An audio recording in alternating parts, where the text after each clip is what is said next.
mencuat isu bahwa sosok Presiden Joko Widodo atau Jokowi menitipkan beberapa nama calon menteri kepada Presiden yang bakal menang di kontestasi politik pemilihan Presiden Pilpres 2024. Nama tersebut semakin kuat menjadi kandidat calon menteri lantaran kekinian Capres-Cawapres nomor urut 02, Prabowo Subianto dan Gibran Raka Buming Raka unggul di Pilpres 2024 versi hitung cepat. Nah, sosok itu mulai dari jenderal polisi hingga menteri-menteri yang terang-terangan dukung Prabowo Gibran saat kampanye Pilpres 2024.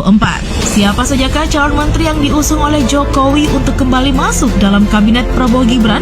Nah, mari kita simak 4 sosok calon menteri di kabinet Prabowo Gibran titipan Presiden Jokowi merupakan pejabat yang eksis di masa pemerintahan Presiden Jokowi.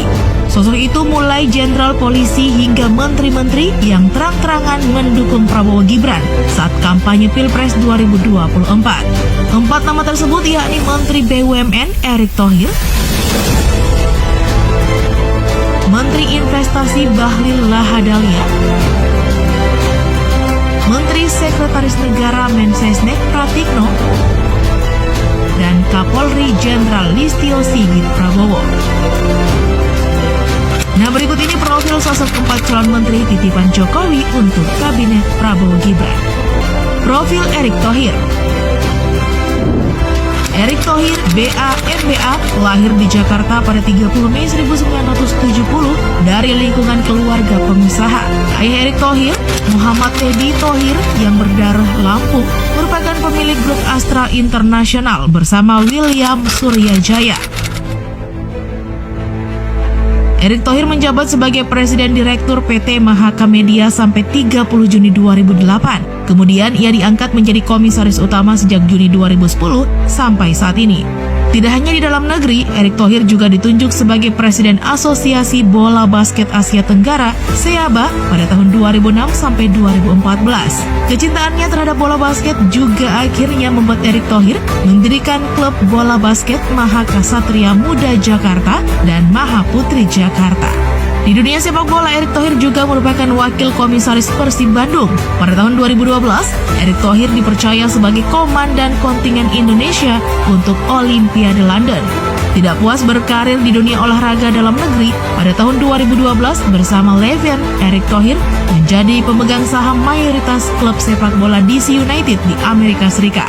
Erick Thohir juga sempat membeli saham dari tim basket Philadelphia 76ers. Namun, pada Agustus 2008, Erick Thohir melepas semua sahamnya di DC United. Nama Erick Thohir semakin menjadi sorotan ketika ia membeli saham Inter Milan dengan kepemilikan 70% dari pemilik sebelumnya, Massimo Moratti, senilai 350 juta euro atau setara dengan 5,3 triliun rupiah pada tahun 2013. Kepemilikan saham di Inter Milan membuatnya masuk ke dalam daftar pengusaha negara berkembang yang berhasil mengakuisisi klub sepak bola yang populer di mata dunia. Bahkan pada tanggal 15 November 2013, Erick Thohir resmi menjabat presiden klub menggantikan Massimo Moratti yang telah menjabat selama 18 tahun. Namun, Suning Group, perusahaan asal Tiongkok, kemudian membeli kepemilikan saham mayoritas Inter Milan dari Erick Thohir. Karirnya di dunia olahraga membuat Erick Thohir dipercaya menjadi ketua umum INASGOC yang kemudian sukses menyelenggarakan Asian Games 2018. Selepas sukses menggelar Asian Games 2018, kedekatan Erick Thohir dengan Presiden Joko Widodo terus berlanjut. Erick Thohir kemudian ditunjuk sebagai Ketua Tim Kampanye Nasional TKN untuk Pemilu Presiden 2019. Pemilihan Erick Thohir sebagai Ketua TKN bahkan diumumkan secara langsung oleh Joko Widodo dalam konferensi pers di Posko Cemara, pusat pemenangan Jokowi Ma'ruf pada 7 September 2018. Salah satu sumber mengatakan jika salah satu alasan Joko Widodo memilih Erick Thohir adalah karena ia dianggap telah sukses menyelenggarakan Asian Games 2018. Profil Bahlil Lahadalia. Nah, berikutnya ada Bahlil Lahadalia yang merupakan Menteri Investasi atau Kepala Badan Koordinasi Penanaman Modal BKPM yang lahir di Maluku Utara. Sebelumnya, Bahlil Lahadalia termasuk dalam Himpunan Pengusaha Muda Indonesia (HIPMI) di tingkat kabupaten, provinsi, dan pusat. Setelah memiliki berbagai pengalaman dalam organisasi dan pekerjaan, Bahlil memutuskan mendirikan perusahaannya sendiri. Dikutip dari situs Kementerian Investasi BKPM, Bahlil Lahadalia membuka peluang untuk membuka usaha di Papua. Ia memiliki 10 perusahaan di berbagai bidang di bawah bendera PT Riva Capital sebagai perusahaannya. Bahlil juga pernah menjadi ketua HIPMI periode 2015-2019 pada tahun 2015 lalu. Ia juga memimpin delegasi perdagangan bagi pengusaha muda ke Jepang pada tahun 2016 dan ke Eropa pada 2018. HIPMI Europe Trade Mission 2018. Kini namanya disorot usai akui pertama kali usulkan jabatan presiden 3 periode. Bahlil Lahadalia menyatakan dirinya lah yang mengusulkan perpanjangan jabatan presiden. Nah, menurutnya nih, perpanjangan masa jabatan presiden 3 periode dinilai tepat karena melihat kondisi bangsa dalam menghadapi pandemi. Profil Pratikno. Pratikno dipercaya Jokowi sebagai Menteri Sekretaris Negara atau Mensesnek dalam kabinetnya selama 2 periode 2014 hingga 2024. Sebelum diangkat menjadi Mensesnek pada 2014 lalu, Pratikno dikenal sebagai seorang akademisi. Ia merupakan rektor ke-14 Universitas Gadjah Mada UGM yang menjabat tahun 2012. Laki-laki kelahiran Bojonegoro 13 Februari 1962 itu juga tercatat pernah menjadi wakil dekan bidang akademik FISIP UGM 2001 hingga 2004. Kemudian menjadi dekan Fakultas Ilmu Sosial dan Ilmu Politik atau FISIP UGM pada tahun 2008 hingga 2012 sebelum diangkat sebagai rektor UGM yang ke-14. Sejak 2003 hingga saat ini masih tercatat sebagai direktur dan pengajar di program Pasca Sarjana Prodi Ilmu Politik, Konsentrasi Politik Lokal dan Otonomi Daerah di UGM. Pratikno mempunyai rekam jejak yang panjang di UGM. Latar belakang pendidikan Pratikno erat dengan ilmu politik dan pemerintahan. Pratikno juga menjadi moderator debat Capres tahun 2009. Kemudian sebagai tim seleksi anggota KPU RI dan Bawaslu RI. Profil Listio Sigit Prabowo.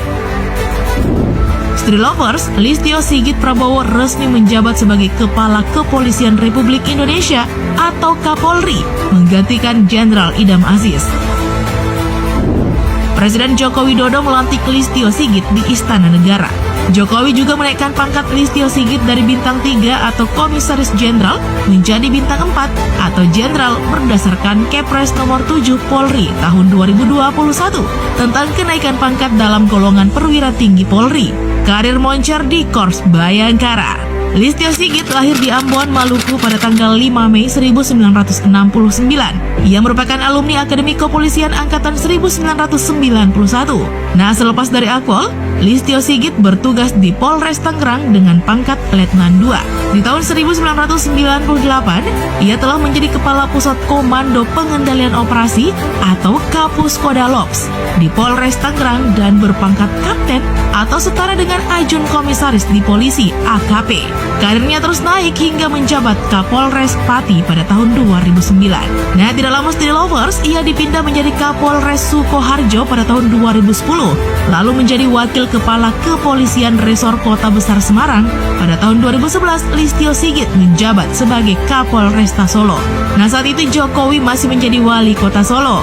Kemudian di tahun 2012, saat Jokowi menjabat Gubernur DKI Jakarta, Listio Sigit dirotasi ke Jakarta untuk menjabat sebagai Asubdit 2 Dittipdum Barreskrim Polri.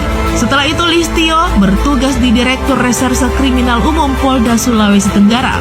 Hubungan Listio Sigit dengan Jokowi kembali dekat saat Jokowi menjabat sebagai Presiden Republik Indonesia, di mana Listio Sigit menjadi ajudannya pada tahun 2014. Listio Sigit kemudian menjabat sebagai Kapolda Banten di tahun 2016, Kadif Propam pada tahun 2018, dan Kabar Reskrim pada tahun 2019.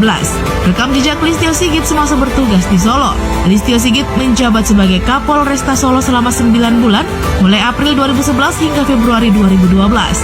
Ibda Joko Agus Prawono yang pernah menjadi ajudan Listio Sigit semasa menjabat Kapolresta Solo membeberkan sepak terjang Listio Sigit.